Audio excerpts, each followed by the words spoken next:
我是爱直接爱介绍 Ambassador Bolton. Sorry, I'm not going to speak English, okay? Then I need another translation. So we're going to skip that.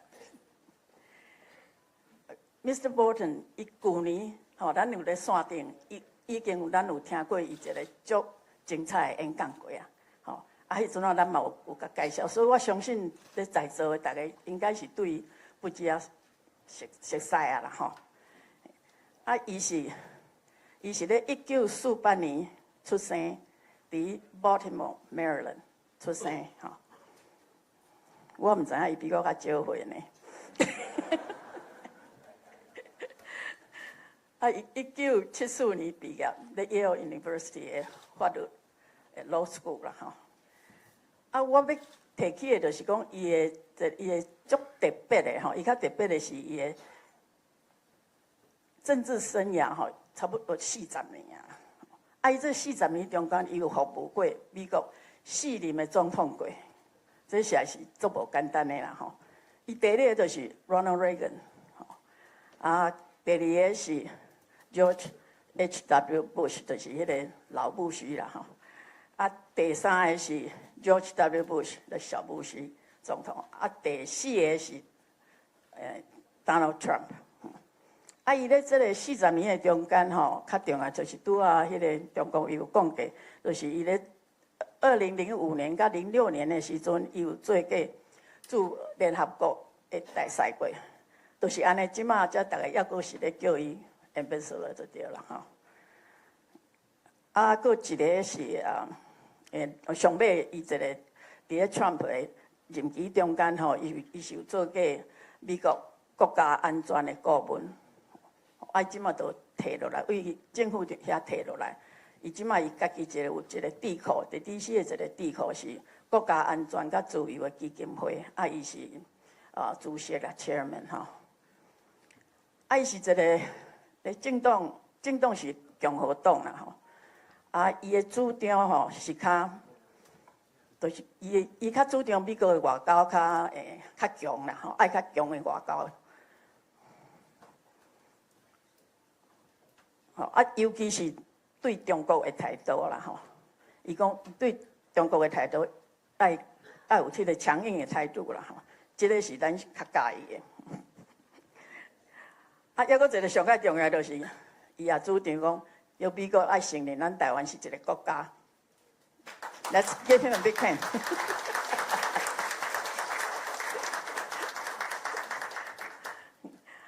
伊伫咧迄个国家安全顾问做了的时阵了伊有出版一本册，叫做《The Room Where It Happened》。这种变做美国的一个足畅销的册啦你若有机会，可能会当去买来看。我看伊去年互咱一个足印象诚深的演讲啦咱今年是足欢喜伊会当亲身来。伊今年要讲的主题是维护台湾长期和平甲安全，这就是咱目前咱台湾上界需要的物件所以咱足欢喜伊会当甲咱讨论这个问题。最后我要甲伊恭喜啦，我先用英文讲者。The last, I want to congratulate you, your daughter's engagement. And the upcoming wedding at June. Congratulations. 因查某囝要结婚啦，所以伊嘛真欢喜，咱甲伊恭喜一下。好 ，Let's welcome Ambassador Bolton, please.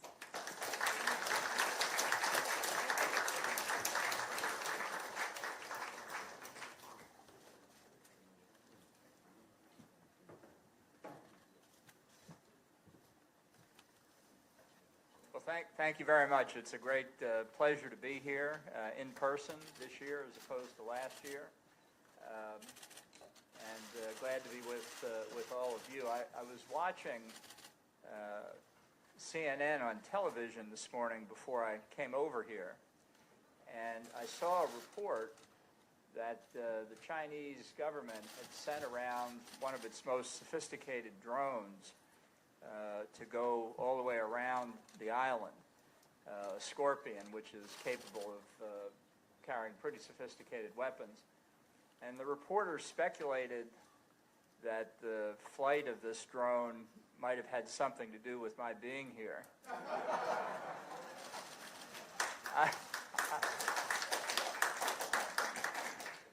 I would be honored if that's true. But I think it's really more simply a part of Beijing's overall effort to intimidate the people on this island. And it's been underway for some time. It's growing in strength. But it makes your gathering this weekend, I think, all the more important. Because if these acts by the Chinese government are intended to intimidate the people of Taiwan, I think they will find failure, because I think it will energize the people of Taiwan to support remaining being a free people in a free country.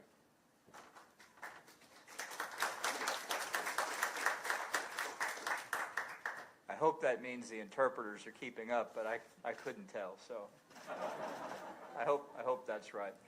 I want to cover a number of points with you this morning, and then we'll have a panel that follows where perhaps other things can be asked in the questions. But to help your efforts on behalf of keeping Taiwan free, I do think it's important to understand that we are now entering a new era internationally. I think the post-Cold War era is over. Obviously, the Cold War ended in 1991, and I think too many people in the West in particular felt that, as they said, we had reached the end of history, that there were no more threats in the world, that the collapse of the Soviet Union meant that we could cut our defense budgets, which we did. And these same voices said that China would not pose a threat to the rest of the world. It was engaged in a peaceful rise, that it would be a responsible stakeholder in world affairs, and that China's development would parallel the development of other successful democratic, market-oriented economies in the developing world. Now, in fact, as to China, the exact opposite has happened. We have a country that, so far from becoming more democratic, has become steadily less democratic. Xi Jinping is now the most powerful ruler in China since Mao Zedong. And if you want to ask about the possibilities of dissent in China, ask Hu Jintao what it's like to be led off the stage of the Chinese Communist Party Congress, one of the most humiliating acts of a political leader I have ever seen. Internationally, China has not been a responsible stakeholder. It has pursued mercantilist policies in what should be a free trade organization, and it has used all of its elements of power to achieve hegemony in the space near China and ultimately worldwide. Even after the attacks on the United States on 9/11, too many people in the West in particular thought we were on a holiday from reality. Growing Chinese and Russian threats were ignored or explained away. Russia attacked Georgia in 2008. Nobody paid any attention. Russia attacked Ukraine in 2014. Almost nothing happened.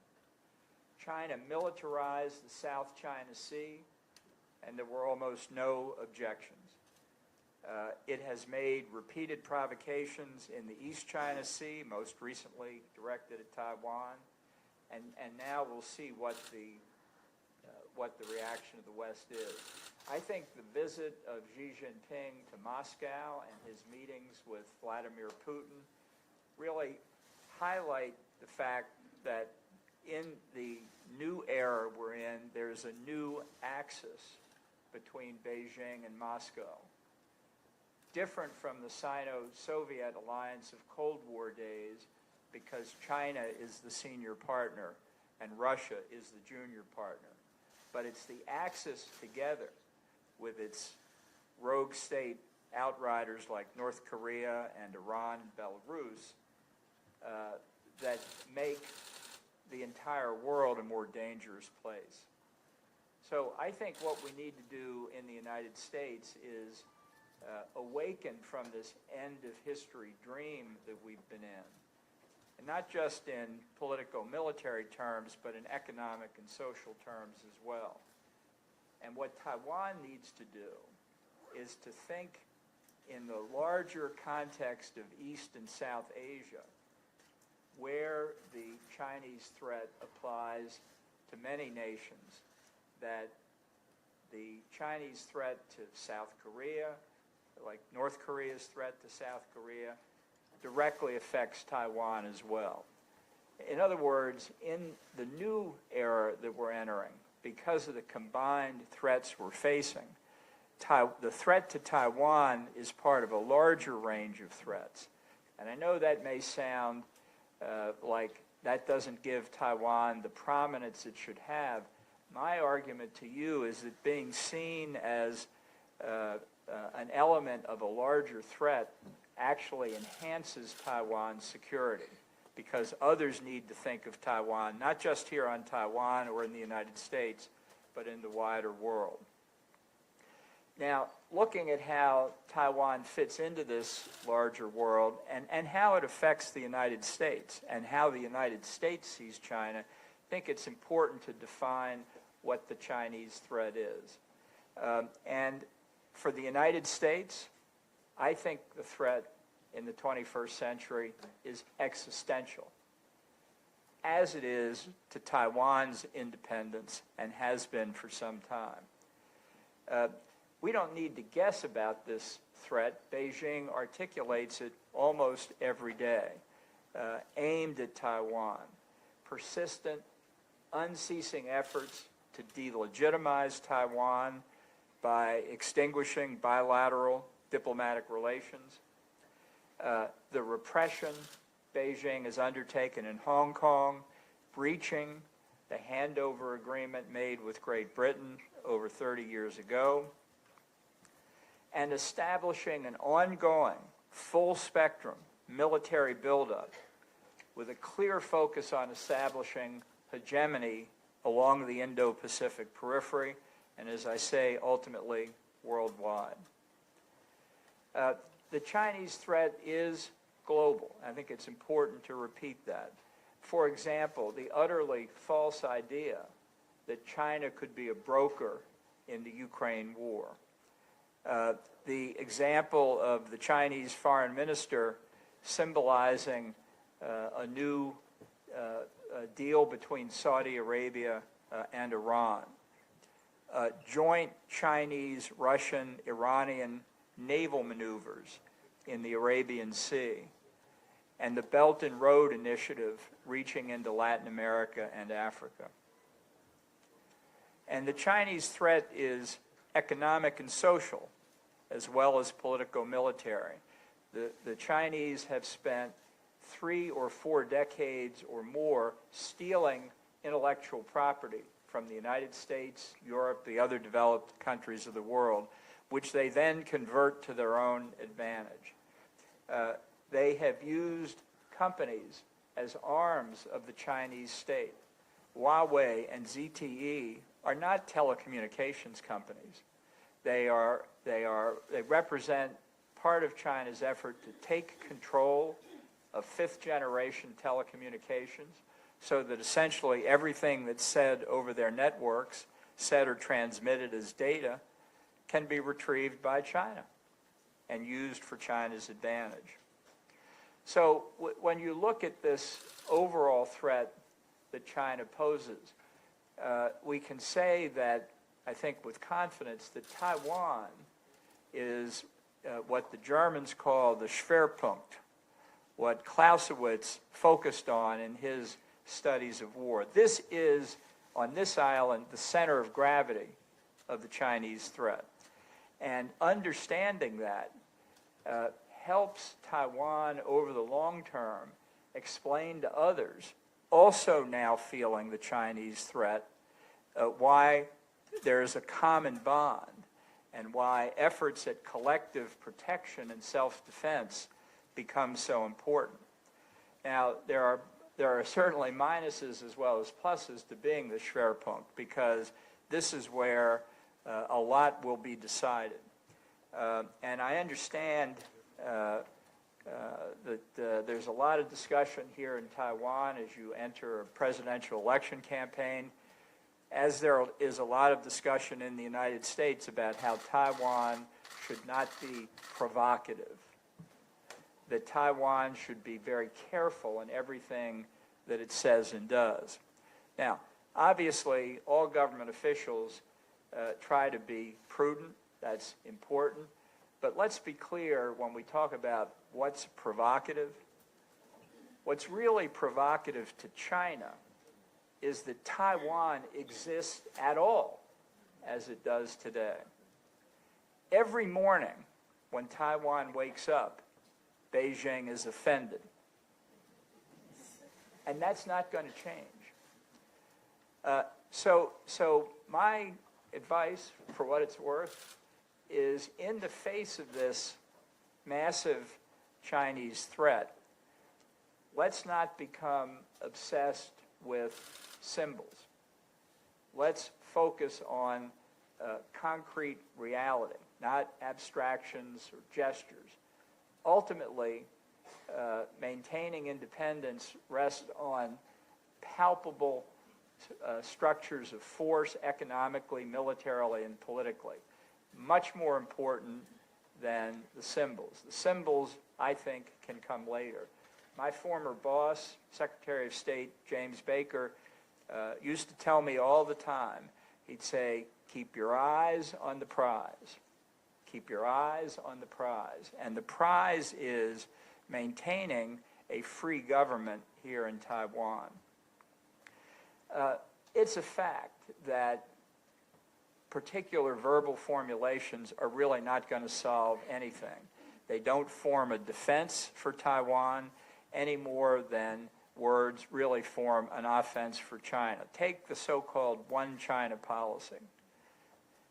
China has so distorted what the Shanghai communique said, has twisted what that was intended to mean so dramatically that many people in America say one China policy as if they were following Beijing's interpretation, when in fact they don't know the difference and the subtleties that were in that phrase to begin with. So it's not a question of finding the right phrase, it's a question of finding the right capabilities and allies for Taiwan to maintain its status. And in the United States today, I want to be clear with you, there is an example ongoing of a people who have been unjustifiably attacked by their neighbor and are fighting back, and that's Ukraine. Many people thought Ukraine wouldn't fight. They said, well, it's just part of Russia, really, historically. Whereas, in fact, the Ukrainians have fought with skill and morale and effectiveness. And the example they've set provides, I think, an example for Taiwan as well.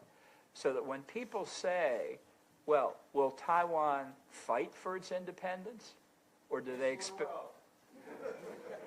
That's the right answer. That's what China has to understand, that the people here believe in governing themselves, and they're not going to give it up. And it's important that that's communicated to the United States, so that when commentators say the Taiwanese are using American support, but they're really not prepared to defend themselves, that's wrong. that that's wrong, and that if it came to military action, that Taiwan would fight. Showing that capability reduces the possibility of actual hostilities. By increasing not just military capability, but the spirit that Taiwan believes in its separateness, helps deter China from undertaking military action in the first place.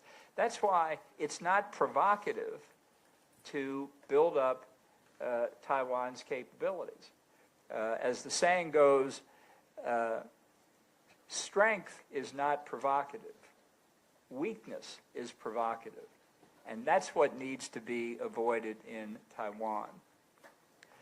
We know how important Taiwan is to the United States economically. It's the 8th largest trading partner of the United States, almost equal to the United Kingdom in terms of volume.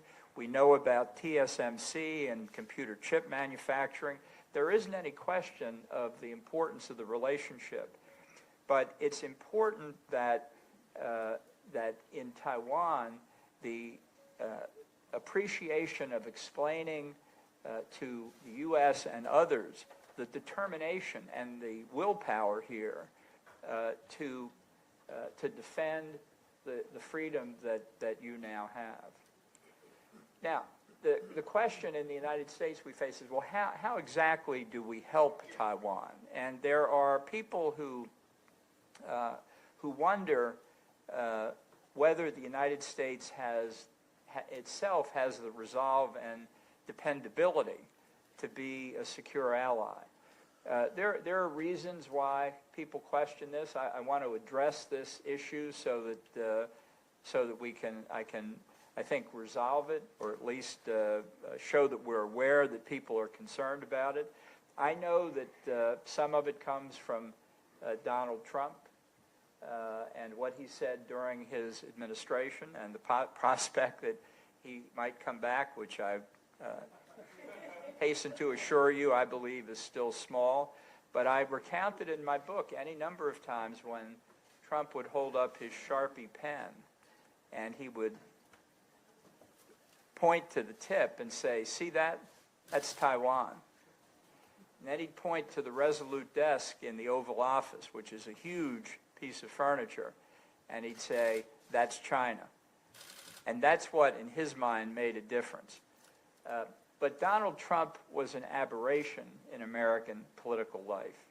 And it's not going to be reflected when we get, I think, to the 2024 election. There are doubts about other Western countries. I'm sure Emmanuel Macron, the president of France, didn't win himself a lot of friends on this island when he went back to France after visiting China and said that he wanted to have a global strategic partnership with China. That sounds a lot like an alliance. I'm sure you saw what the Chinese ambassador to France, who said about the lack of independence of the former republics of the Soviet Union. I don't know what it is in France, but maybe the ambassador and President Macron have a relationship and exchanged these views before. I don't think that what Macron said really reflects where Europe is. I think, but it shows the work that has to be done in order to maintain Taiwan's strength in diplomatic relations around the world. We all talk about defense spending, for example.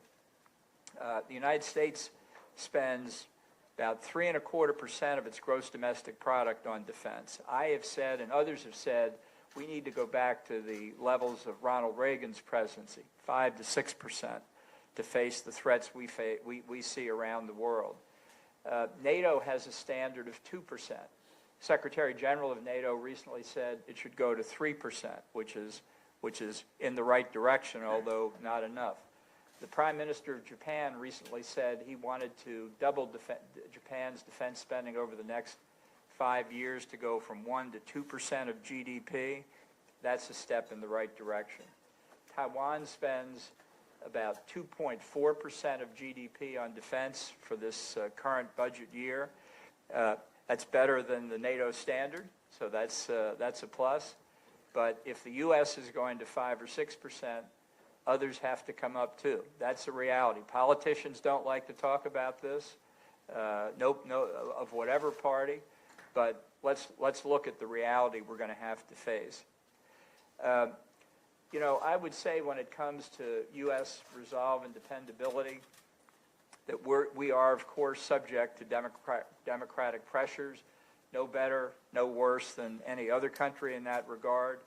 But I'd also just leave you with words that Winston Churchill once said. He said, "You can always count on the Americans to do the right thing, usually after they've tried everything else." And there are times where we go through trying everything else. But just stay with us. We'll get to the right point in due course. Now, the U.S. response to help Taiwan against the Chinese threat has to be fully global. And we have not yet reached the point, I think, where we're doing this. But we need to make up for lost time. And again, it's not just on politico-military issues. We have to deal with Chinese economic misbehavior. But we also have to build up new structures of deterrence in advance of the Chinese threat becoming concrete. Because if we wait too long, it will be too late. So, for example, economically, as I mentioned before, China's been stealing intellectual property from the United States and others for decades. We've done very little about it. But one thing that would get China's attention is if we said, no goods or services made in whole or in part from stolen intellectual property can be sold in the United States. That would wake them up because so much of their economy depends on stolen property. We could broaden that. We could have Japan and South Korea, Europe say the same thing. No Chinese goods based on anybody's stolen intellectual property could be sold in those markets. You know, when I've raised this proposal, some people say, but that's so harsh. That would have such a huge impact on trade. Well, yes, it would. That's the point. Because they've stolen so much, they need to feel the pain. You know, I think that we need to look at adjusting supply chains from China that affect national security. I'm not talking about a new industrial policy. I think most of it you can leave to the free market as people realize we haven't reached the end of history. Political risk still exists. But on things that involve key national security supplies that come from China, I think we need a very careful assessment of steps to take to make sure that we don't find ourselves reliant on China in time of crisis. And I think that that's something that Taiwan can be very helpful on. And I think this is another way to get conversations between governments in Southeast Asia, in particular in Taiwan, whether or not there are full diplomatic relations, to help talk about these economic issues. Now, on the politico-military side, I think there's a lot more bilaterally we need to do between the United States and Taiwan. I said in 2000, so 23 years ago, that the United States should extend full diplomatic relations to Taiwan.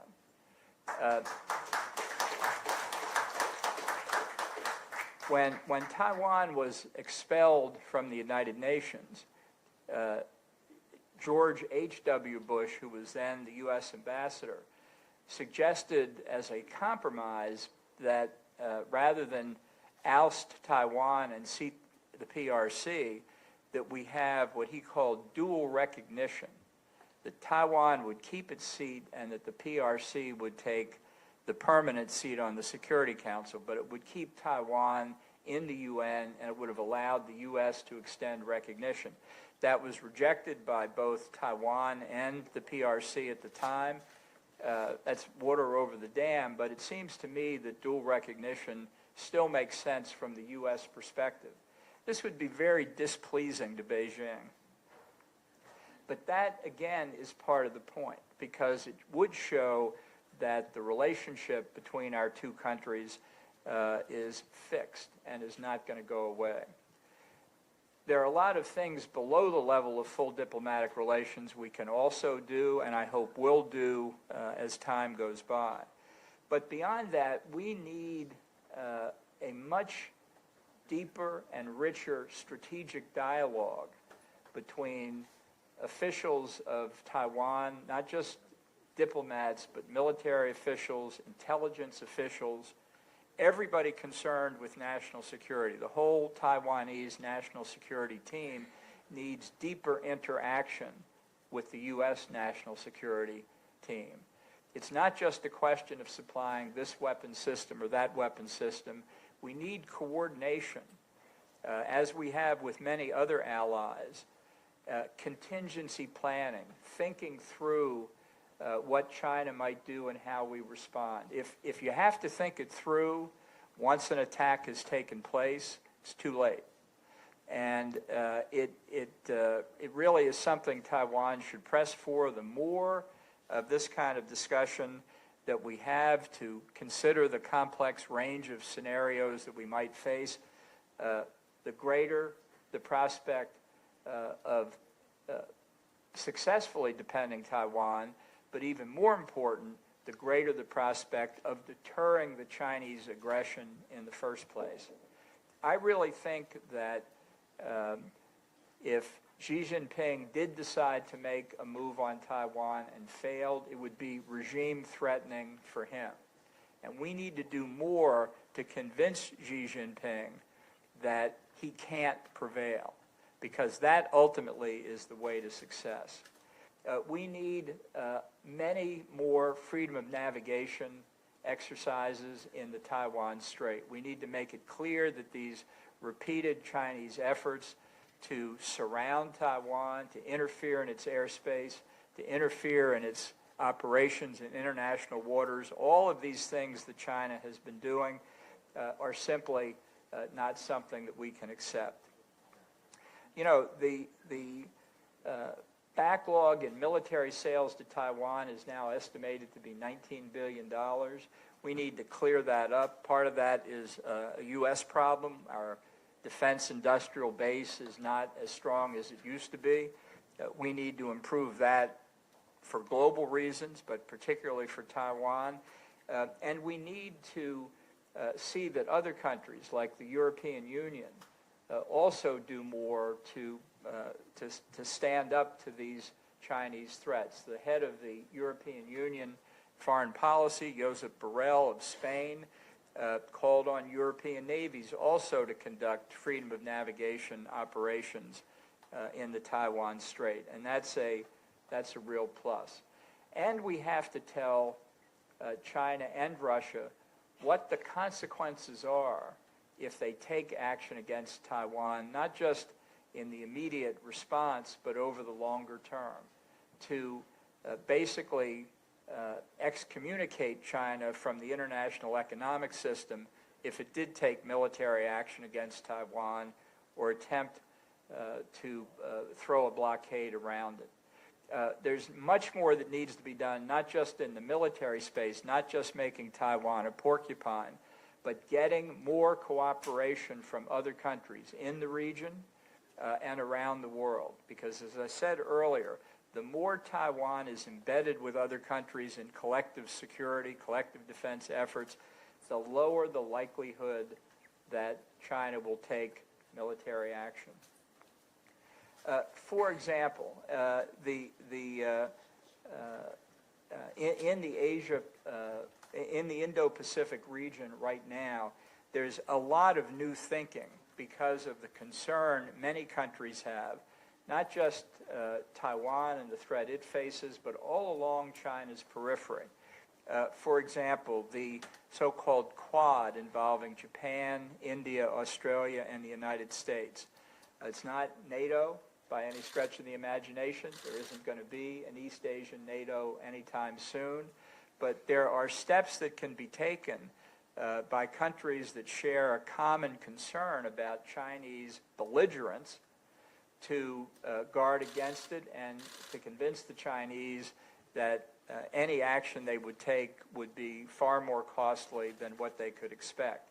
So the Quad has an interesting possible future to it. Maybe South Korea should join and become a Quint. There are a lot of different things that could be done, a lot of cooperation that other countries, including Taiwan, could have with the Quad in areas military and non-military. This is all something that people here in Taiwan should be talking more about. I'm sure you're familiar with the AUKUS project, the cooperation between Australia, the United Kingdom, and the United States to build nuclear-powered submarines for Australia. Significant in many, many important respects. Number one, it brings the United Kingdom back into the Indo-Pacific. You know, after they gave Hong Kong back to China, their role in the Pacific region diminished significantly. This is a way to get the Brits back in, and I think that's entirely positive. It puts, in time, it would put 8 to 10 nuclear-powered attack submarines into the Indo-Pacific.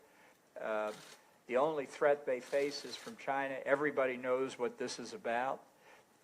And it's a way of sharing this technology in ways that I think strengthen the possibility of peace and security by strengthening the deterrence structures. Many other countries could find ways to emulate AUKUS. I think Japan will want to have nuclear-powered submarines in due course, and I think it's time for that to happen. This is the sort of thing that at many different levels with many different kinds of self-defense structures that Taiwan could think about too. It goes very much with the idea that the more that you want to protect the island, the more activities you have to undertake internationally. Because the more China sees a broad array of countries determined not to succumb to their efforts to establish hegemony, the less the chance that they will take those kinds of actions. There are lots of ways, even without state-to-state communication through non-governmental organizations or through government intelligence channels. You know, one thing about intelligence agencies is they don't hand out daily press releases of who they meet with. And that's why governments often use their intelligence agencies for communication that might otherwise be handled through their foreign affairs ministries. That's something to think about as well. So I think that to conclude here, and I know in the next panel we'll have a lot of chance to cover other issues too, but I think it's important to understand, since we've left the post-Cold War era, that things are moving very fast internationally. The geopolitical tectonic plates around the world are shifting, and they're moving at a pace that means that for Taiwan in particular, its pace of activity needs to keep up. And this should be a top priority both in Taipei and in Washington, with as many efforts as are now expended on strengthening the partnership. We all need to do more. We're very likely facing Cold War levels of threat for the foreseeable future. I was around, and I remember when China bombarded what we then called Quemoy and Matsu. And the government here and the government in Washington stood up to those attacks. About 25 years ago, I went to Kinmen, as it's called now, and I have to tell you, I was amazed to stand on the beaches and look across and see PRC islands within swimming distance for a good swimmer. Not me today, but within swimming distance for a good swimmer. And in 1958, we stood against that and prevented the loss of Quemoy and Matsu. So people talk about how threatening it is here today. We've seen this before. China was much weaker then. It's a bigger threat now. But a lot of this depends on resolve and determination by the people who are threatened. And I think that as we face these higher risks and challenges, strengthening the alliance is critical. Let's be clear.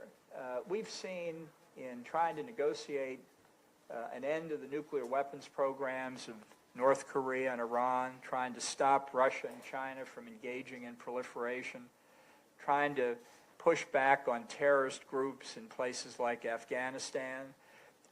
There's a real similarity in the way they negotiate and what they do when they reach agreements. Authoritarian states and terrorist groups are essentially incapable of negotiating in good faith unless you hold a gun to their head. And the minute you take the gun away, they renege on their commitments.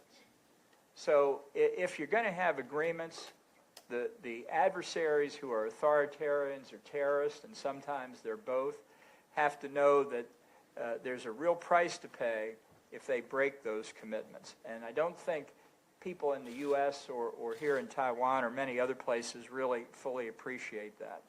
And I just want to close by reminding everybody what I said earlier. These were originally words of Defense Secretary Donald Rumsfeld, but I think they hold true across the board.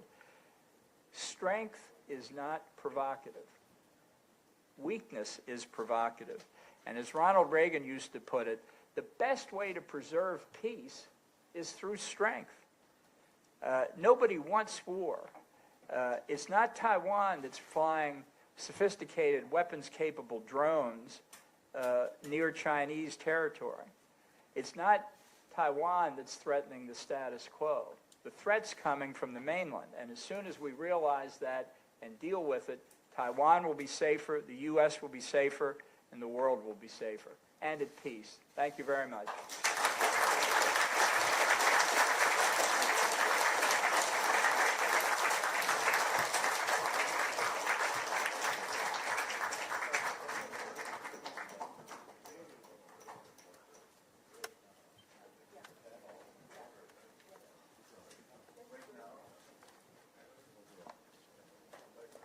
咱真多谢蒋 Ambassador 蒋保远，互咱这么精彩演讲。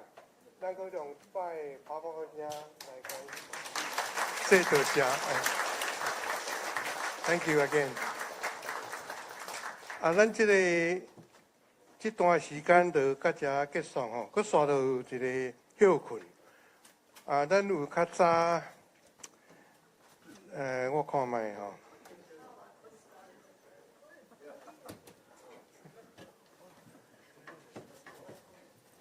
好，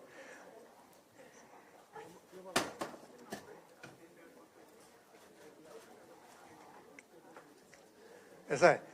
咱即马来休困吼，咱10点半才转来遮，都开始吼。即马咱外口可能有一寡。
Hang on. Okay, thank you, Mr.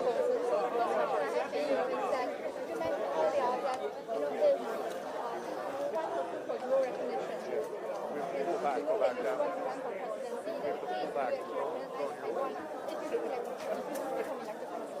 Well, I haven't decided whether to run or not, so I'd have to think about it. And I tell you, because I think this is a little too much here, why don't we, when I finish, I'll answer your questions, okay? So, because it's too close for... We can go back over here, sir. We'll do it at 11:30, okay? At 11:30.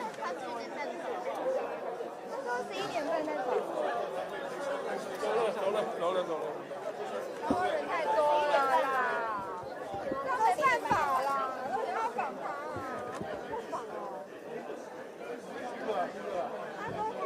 谁的议题是谁？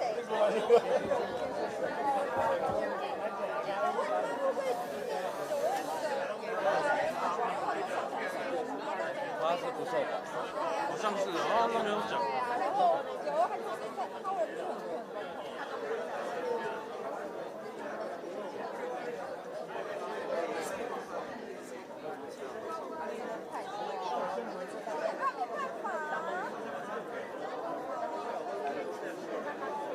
他不建议讲，可是问题是，反正这两题是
是我不知道大家怎么进行，所以我们先讲。把资料给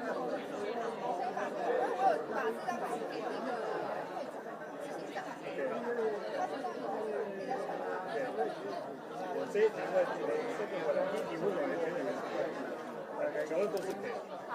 大家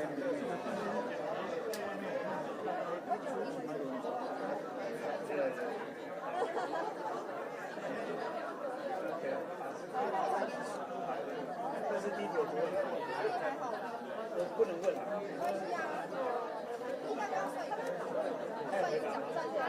他说还在想。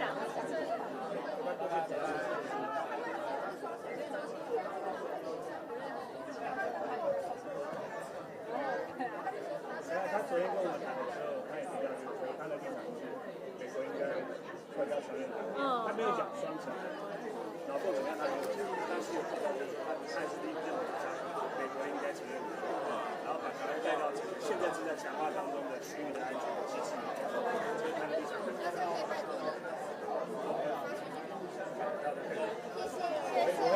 我可以做不同的问法。可以。我也有写的是吗？对，要沟通。对，我不是这问法。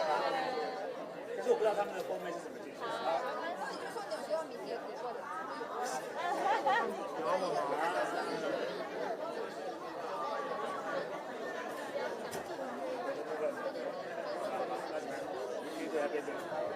还是我上去，然后你们转过来。可以吗？就地了。好，可以。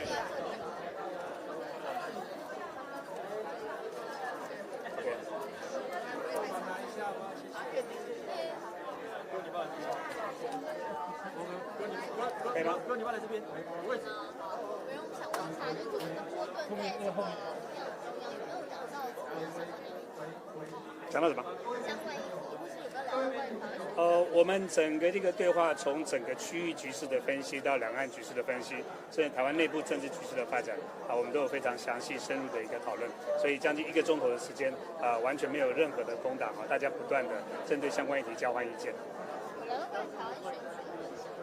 他当然关心第一个当然关心民进党的政策的走向。那我强调2点，第一个就是我们的这个总统候选人赖清德主席在延续性跟一致性上一定会展现我们的这个两岸跟外交政策主张。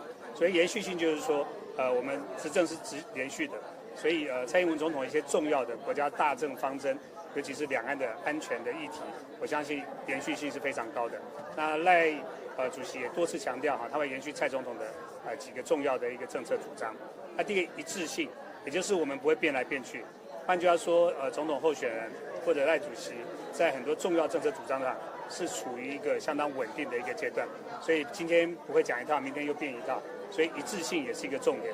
所以持续性跟一致性一定是未来我们在两岸国安战略议题上一个基本的原则。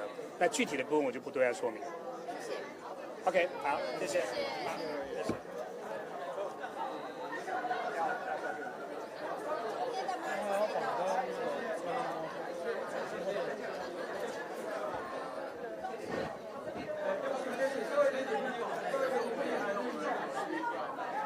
各位媒体朋友，请注意一下，等一下在座谈会结束之后，江波等先生他可以在那个 VIP 在贵宾室里面接受联访。好，在 Q&A 不是，没有。对不起，他的时间只有在 Q&A 结束之后，在这一场研讨会 Q&A 结束之后，他会在，然后请保持一点距离，不要像刚刚那样子全部换。所以那个安全人员会。所以那个电子跟平面会分开吗？电子跟平面会分开吗？对，可以一起进去。可是合在一起还是分开？因为我们问的问题差很多。合在一起。那是12点后是不是？就是等一下这边的 Q&A 结束，这边 Q&A 如果可以提早结束的话，就会马上到那边去。因为目前。哇。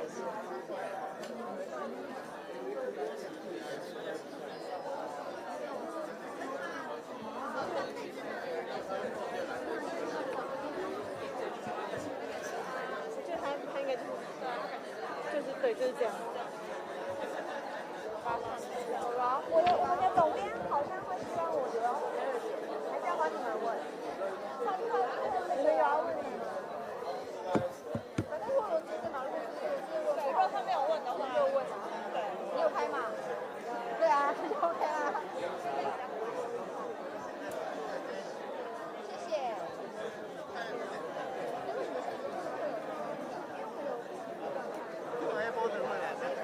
会，对，然后他 Q 黑完还可以联访之类的。没关系 OK， 没关系 OK， 都行。谢谢。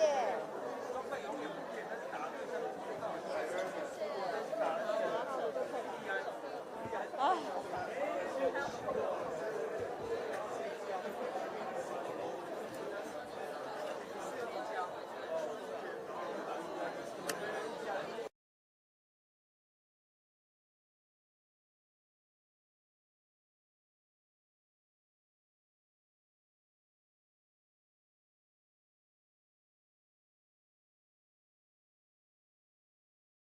因为刚刚有媒体没有讲说12点他们会必须要录节目，所以没有办法在12点之后再接受。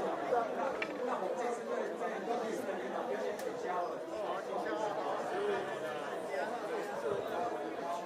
这边问问就好了嘛。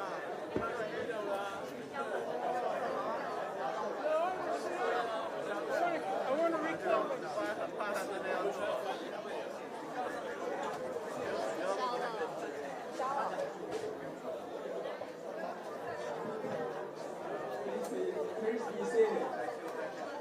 大家拜托咱提出来坐完好无？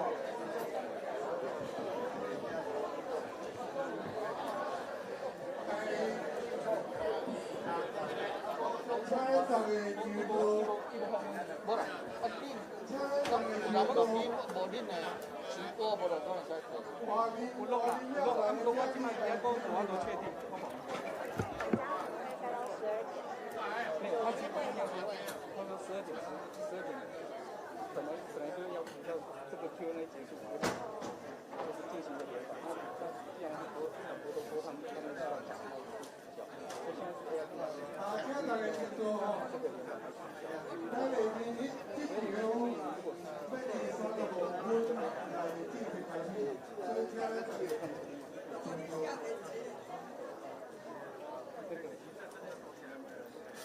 这个 panel 完会就是那两个。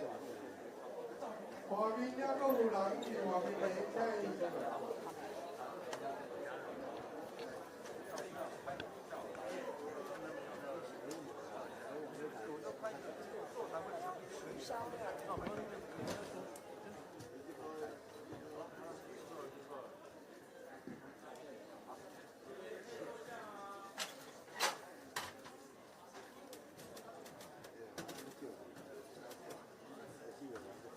咱大家就做，咱下面这节目是专题讨论 panel discussion， 咱的主持人是江明主，伊即摆现时是美国画派的会长，这时咱将时间交主持人。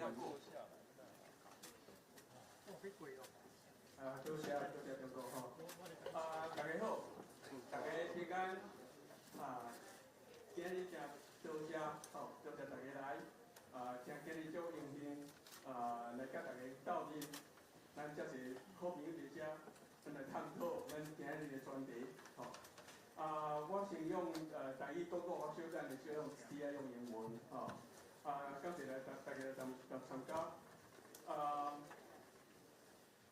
First, Ambassador John Barton, all distinguished guests, 印度 and 焦距离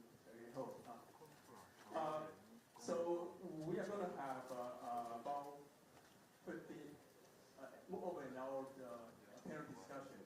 Today we have 3 panelists. I think the way we are going to have is to each of the panelists about 15 minutes. And and then follow with question and answer. But Mr. Board might want to start with question and answer. Okay, that's okay. So we can do either way. 所以咱即摆按这个开始就是讲，我会交互咱的议坛人差不多15分钟左右，互因来发挥咱今日的主题。咱今日主题就是民主甲集权的对决，就是讲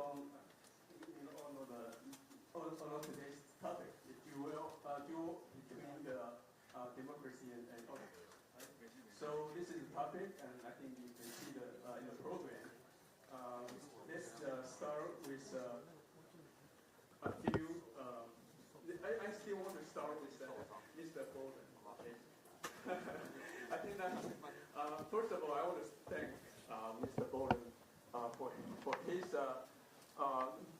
strong support of Taiwan over so many years, and I want to thank you for your advice you delivered today. They are very concise and very well thought. We all appreciate that. We all agree that the threat of China, right, autocratic country like China, is, especially now, is worse than ever, right? After the war with Ukraine. I think between the two camps, it is very, very much make people aware of the whole thing, right? So you mentioned about symbolism. I think that's what we at WAPA, we talk a lot, right? We always said symbolism and substance. We tarnish a lot of time. We treat, we feel, and it's to Taiwan, symbolism is also substance. So to balance that, I want to ask you a question. It's like you said strength is not provocative, weakness is, right? So we know China will be provocative whatever you do. So why not? Especially when we tell this this country now have official relations with Taiwan right now, don't break that, maintain that. U.S. have a Taipei Act, right? But U.S. and Taiwan doesn't have anything, doesn't have an official diplomatic relations. How can you then persuade other people to do that, even more than you do, right? So that is the question. So how can U.S. be moving to the direction of establishing diplomatic relations with Taiwan, and what is your suggestion? Well, is this on? As I said, I have been in favor of full diplomatic relations for a long time, and I think the fundamental reason for that is that any country's foreign policy should rest in reality. And the reality is that Taiwan meets every customary international law definition of statehood. Has a defined population, defined territory, it carries on all the necessary functions of government. It's a state. Now, you can argue, does that mean it's an independent state? Well, I would say, yes, of course it is. Because if you're a state, by definition, you're independent. So saying independent state is a little bit like saying in American English, pizza pie. Pizza is a pie. So you can call it a pie if you want to, but it's still the same thing. That's why that's my point about not getting hung up. But political reality is often expressed in ways that are important too. And so full diplomatic recognition would signal that the United States felt that Taiwan was not just meeting the definitions of statehood, but was legitimate, had a legitimate government. What's the definition of legitimacy? The only acceptable definition of legitimacy for a government is the will of the people. Throughout history, there have been countless other bases of legitimacy, and some countries in the world still have them. But for us and for Taiwan, legitimacy is consent of the governed, and that's a very powerful point. It is a fact as well, though, that there are other states in the world that have been shunned by their neighbors and didn't get the advantage of diplomatic recognition. And the example I would give to Taiwan of how to behave in that circumstance is Israel. In 1975, under pressure from the Soviet Union, the Communist bloc, the Non-Aligned Movement, passed a General Assembly resolution that declared that Zionism was a form of racism. That Zionism is the ideology of establishing a homeland for the Jewish people. And so the UN delegitimized in their minds the very basis of Israel's existence. But throughout the entire period, Israel kept contact with, kept talking to, kept working with many governments that denied that it even existed. They did it through their intelligence services. They had close relations with the Shah of Iran before the Shah was overthrown. They've had close relations with many of the oil-producing Gulf monarchies. They worked in anti-terrorist measures with many other governments.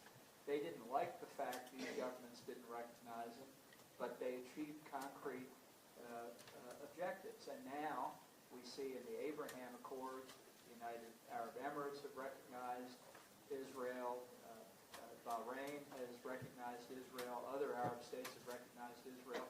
Diplomatic recognition will come, but the work that preceded that was all done without full diplomatic recognition. So is it desirable? Should you want it? Do you deserve it? Yes. Can you operate without it? Yes, and you should. Thank you. Thank you. I think, okay, then we will just pause for this and then move on to other panelists. And I apologize, I didn't introduce all the panelists first, but I think we will follow this way because I think Mr. John Bolton has been introduced already. And so I will introduce the panel one by one and give them the 15 minutes.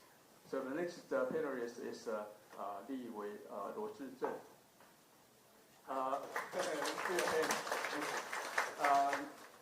罗立伟他是政治大学外交系毕业，在美国的 UCLA 拿到博士，目前是立法委员，也是民进党的政策会主委，以把最近讲些部分嘛别的，东吴大学政治系的系主任，台湾政治学会的秘书长，台湾社的秘书长，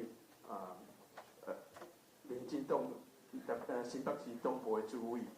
啊，搁一个叫做拯救台湾行动联盟会，that's a lot. I think he has a lot more. I think, and let's give him the floor. Give him a.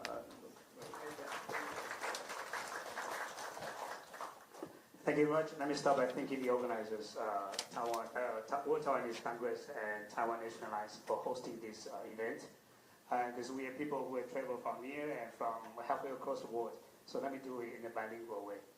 先感谢两位主办单位，那因为很多不同的语言背景，所以我用2种语言来跟大家说明一下。I have to apologize for coming late. You know, I didn't make it to your speech in person, but on my way here, I watched the live streaming of your speech.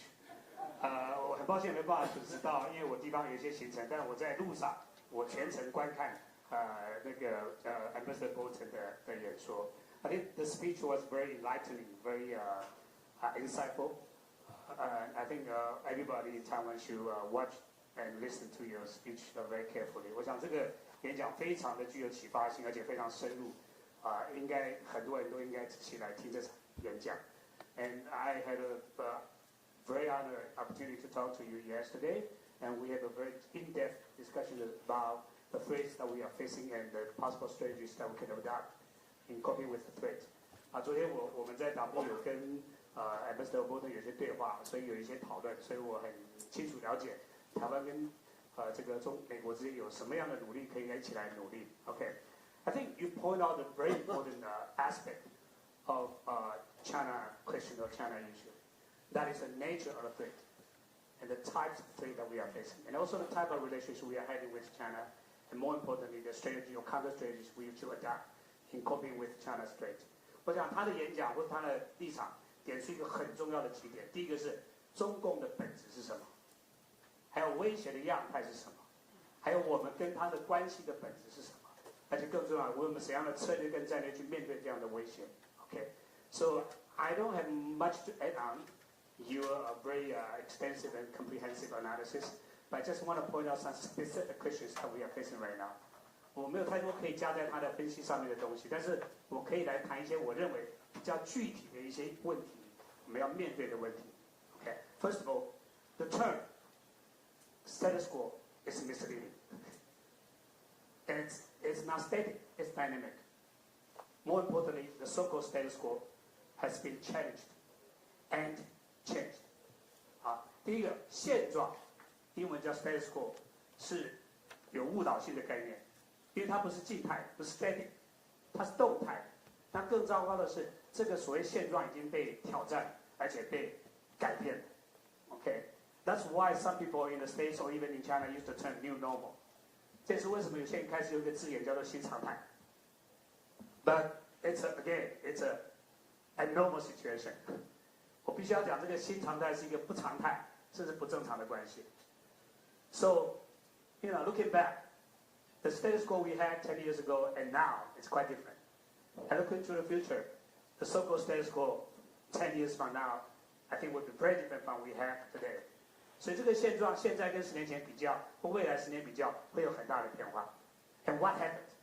所以这个问题是什么 ？First of all, we are facing a different China. 我们面对是一个不同的中国。The threat we are facing is not a black and white threat. It's a very mixed and very subtle and sophisticated threat that we are facing. 所以面对是一个非常不是一个黑白的一个威胁，是一个非常精密的、细致的，而且是每天在发生的威胁。It's a daily threat we are facing right now. And I want to point out 4 important strategies or tactics that China or the PRC is adopting in dealing with the so-called Taiwan problem or Taiwan issue. 所以让我们点出4点中国采用的策略。来改变这个现状。First of all, salami approach， 就是所谓切香肠式的一个做法。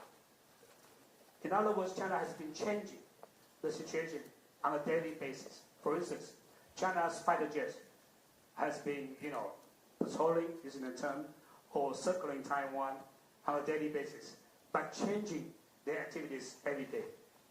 所以第一个，他们采用的这种切香肠的方式，不断的改变现状，而且每天在改变，最明显的就是中国的军机或一些军事行动在这边的一个改变。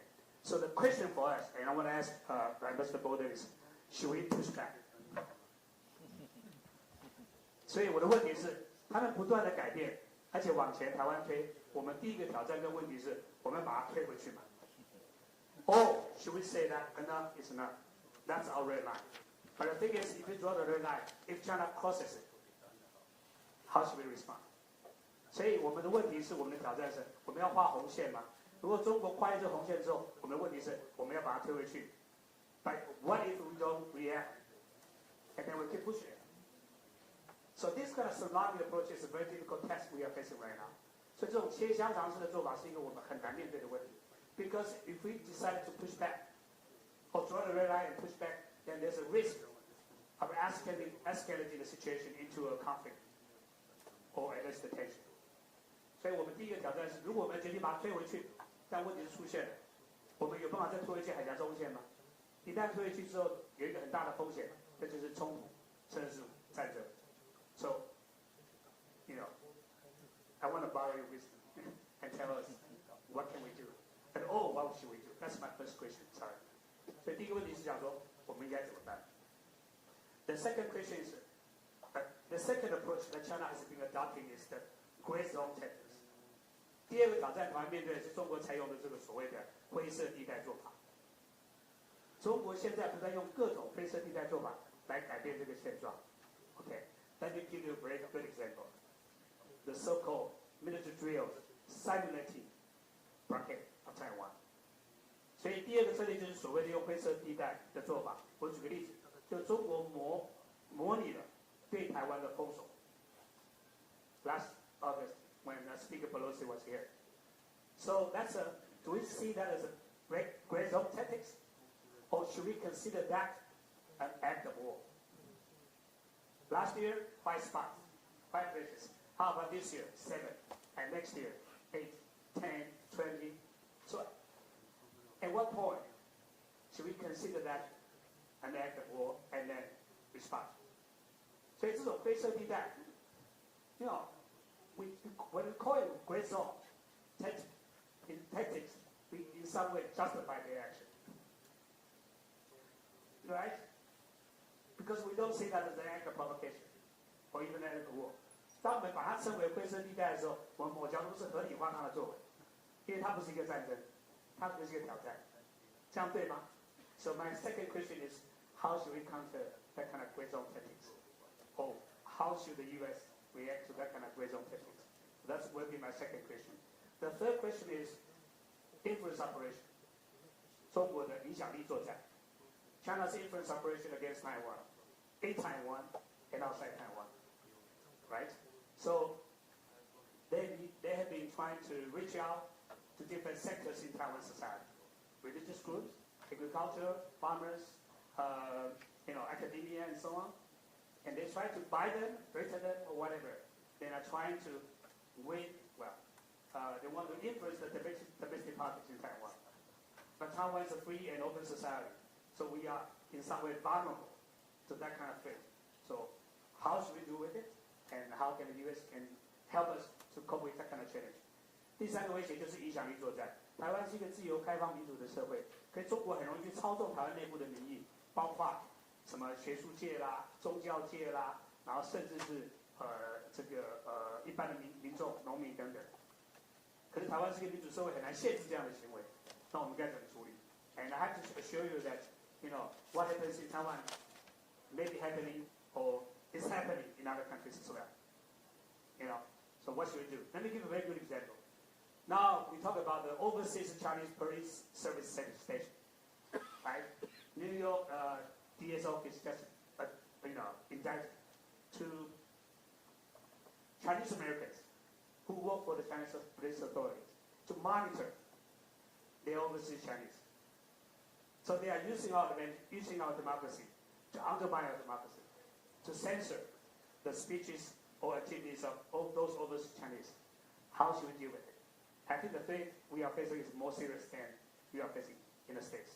比方说最明显的，中国的海外警察服务，最近纽约不是传出来，那个纽约的地检逮捕了2名美国公民，他帮中国的警察单位做事，来动员去抗议蔡英文总统或者监督海外的侨胞，那我们怎么办？好吧，这是第三个问题。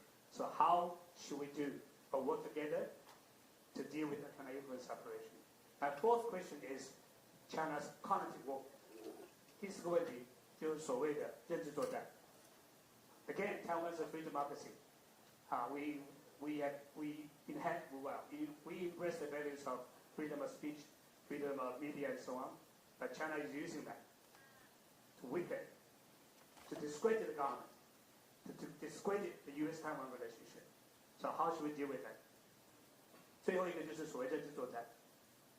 中国利用台湾的这种所谓的民主、自由、开放，去弱化政府、弱化美台关系，影响民众的认知。那我们怎么处理 ？Okay, but more importantly, we have a lot of so-called amplifiers, collaborators in Taiwan to help China to disseminate, to spread that kind of false information, wrong information. But again, do we consider that a freedom of speech? Or should we take actions to censor what happens in the cyberspace and so on? It's a very difficult balancing act for us. 但是台湾是一个民主自由社会，更糟糕的是台湾有一些协作者来帮助中国来处理这些问题。那我们如何处理那些威胁 ？So again, these are the things that are happening in Taiwan on a daily basis. So these threats are real, imminent, and existent. It's not just an invasion of China. So I have questions, but I don't have answers. So I want to ask for your help to provide us with some clues for thinking about and thinking through possible strategies we should have. Thank you very much.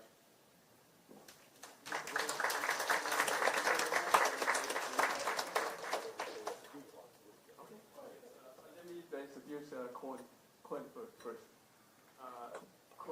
Kun Brown. He's been with FAPA since 1998, right? 89. And more than 30, how many were? Almost 34 years of his life, right? My goodness, right? He has been with FAPA, with Taiwan independence for all his life. So let's give him a big He is Taiwan Kiasa. Right. When he joined FAPA, right, he said he would not get married before Taiwan become formally independent. And then Irish came, right? Irish was voted in the Hill, the newspaper, the prettiest woman in the Capitol Hill. And that's enough, right? So we are happy Irish and Kun got married. Kun has been in FAPA in the early days. He has been he was our executive director, and then we created a FAPER. It's a Formosan Association for Public Relations. It's in U.S. an NGO, you cannot do lobby. You cannot put full-time staff to do lobby. So we have to create a separate organization. Then Kun moved to that, become an executive director for FAPER until now. So Kun 不老，一共Kun 个不老。I'm telling all this is a good turn. He will need to take care of that part. So so 他真的是在我们台湾独立这个运动历史上，真的是很难得的一位我们有2位荷兰人特别的对我们台湾，另外一位当然是 Gary， 另外一个台湾竞赛，伊无伫遮吼，但是咱就是特别对伊感谢啦伊确实是咱的真好的一个好朋友，最好的朋友是咱台湾竞赛。即摆咱交互伊 ，I will give you the mic. So,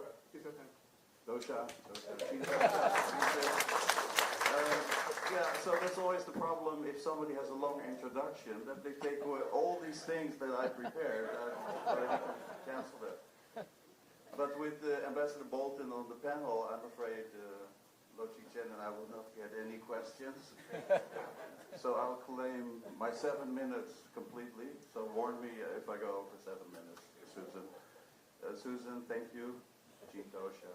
And this is my 3rd time at the WTC, my 3rd time. First time I was in a panel discussion 3 years ago, then 2 years ago I was the keynote speaker. And now I'm back in the panel discussion. So it's probably the end for me. It's my last time, probably. Yeah.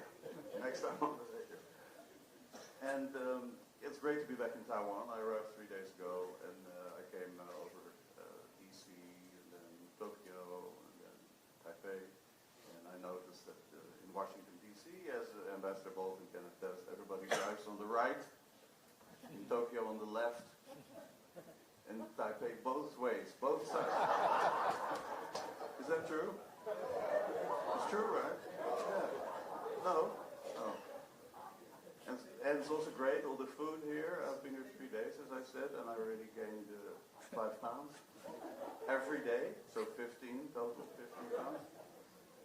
And as Means said, I joined FAPA in 1989, and it's been indeed my lifetime commitment, and I'm proud to see FAPA members here, even, and I'd like to point out especially John Shea, who's filming me now. John, stand up, and because John is the only FAPA Legend Award receiver ever in Taiwan history. So I'd like to special introduce wife Chao Wei next to it. Yeah, Chao Wei. And we have one staffer here, Chi-Wong. Chi-Wong is a doctor in international law from the University of Virginia. So it's always a FAPA family, really. And Thomas Wang, I saw here also in the FAPA jacket. So we stand out in our own FAPA jacket. And last but not least, the person who pays my salary. Because if I don't mention that, then he will be very disappointed. And that's Mark Kao. Mark Longron Kao. And yeah, so we were talking about duel between autocracy and democracy. And it's, of course, very broad. But I would like to take it a little bit more literal, a little bit more factual. You know, this is really, when I joined FAPA in 1989, Taiwan was a terrible authoritarian autocracy. And how did I see that? How did I experience that? And it reminded, you know, when Xiao Bikim, we know Xiao Bikim, right, the ambassador, and does everybody knows she was a FAPA intern, you know, in 1991. And so she was my second intern because I had just started, and she was a FAPA intern. And so ever since, I've said to potential new interns that someday they can become Taiwan ambassador to the United States, just like Xiao Bikim. She was put on the blacklist, right? The Chinese blacklist, fairly recently. And Wu Jiaxie was put on the blacklist. I'm sure people here in the room are put on the blacklist. Yao Chaowen, of course, and Wu Xiaoming, they're all on the blacklist of China. And I was on the blacklist myself in 1989. From 1989 until 1997. I joined FAPA in August 1989, and in December I was already in the Taiwanese blacklist. Now it's an honor, but at the time it was a little bit complicated because I wanted to go to Taiwan. I wanted to do speeches. I wanted to do, you know, TV interviews, radio interviews. But now, of course, it's an honor, and you know, I wouldn't be surprised that all of us on the panel are also on the Chinese blacklist as well. Yeah. And so what happened is that I was a young boy, really, I like to believe. I was a young boy in 1989, relatively speaking. And I went to an event at the Heritage Foundation, and the speaker was Ambassador Taiwan Ambassador Ding Maoxi. Is he still alive? Is he here? He's not alive anymore? Because then I retract my story. But so what happened is that he did his speech, and at the end of his speech, I went to the front to introduce myself with my little business card, and I stepped up to him and I said, "That was a great speech, Ambassador Ding." And he said, "Oh, that's great, nice to meet you. What's your name?" And I said, "I'm Kunbe Lao with FAPA." And he walked away. Didn't want to shake my hand. He let me stand there. And I thought, this is a diplomat for Taiwan. And you might have heard the name Claiborne Pell. Claiborne Pell was a chairman of the Senate Foreign Relations Committee. And even before I joined FAPA in July 1989, he had told me, in Washington, you learn to like people you disagree with, and you learn to dislike people you agree with. And I thought that's, Ambassador Bolton, you know, that's important in Washington, D.C., because there's so many people, different side of the aisle, but you can still be friends with them. I have a lot of very conservative friends, and I'm a super liberal, because in Holland we have no Republicans. Everybody's very liberal, so I'm still very liberal. But if somebody says, I want to support Taiwan, I say, yes, please do it. From the all extreme right to the extreme left and anywhere in between. So you cannot be that nasty, I feel, in Washington, D.C. So I have learned that lesson, but Ambassador Ding had never learned that lesson, obviously. A month later, one of the TECRO staff, and it was called CCNAA at the time, remember that, the CCNAA, Coordination Council for North American Affairs. TECRO of Staff was leaving Capitol Hill. He had sent back to Taipei, back to MOFA, Ministry of Foreign Affairs. And he had invited me to his farewell party in a restaurant, the Monocle restaurant on Capitol Hill. So I went there, and a little snow globe of Washington, D.C., and the monument, all very nice, very friendly.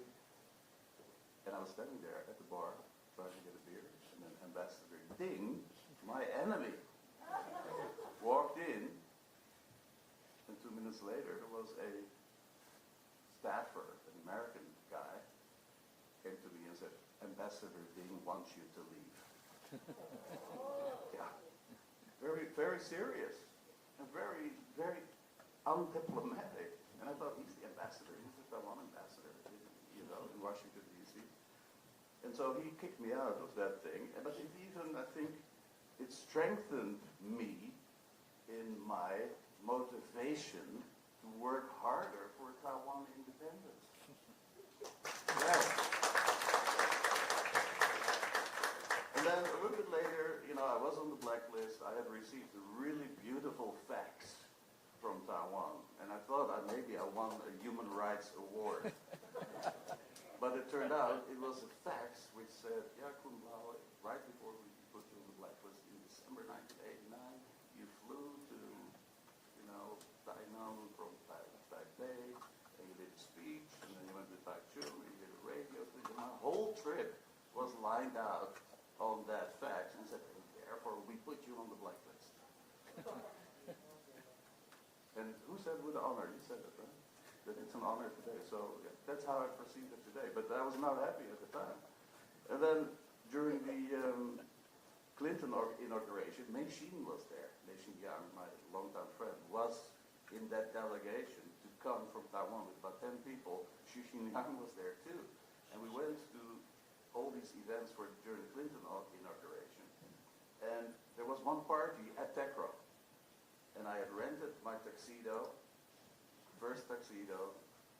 We all went there, taxis, we went there, and everybody came inside. Welcome, Xu Xinjiang, welcome. And it was my turn, and they said, you're not allowed. You're on the blacklist, Taiwan blacklist, and this is Taiwanese territory. So you're not allowed to come inside the party. And I said, but Xu Xinjiang said, no, if Kun Lao cannot go, none of us will go.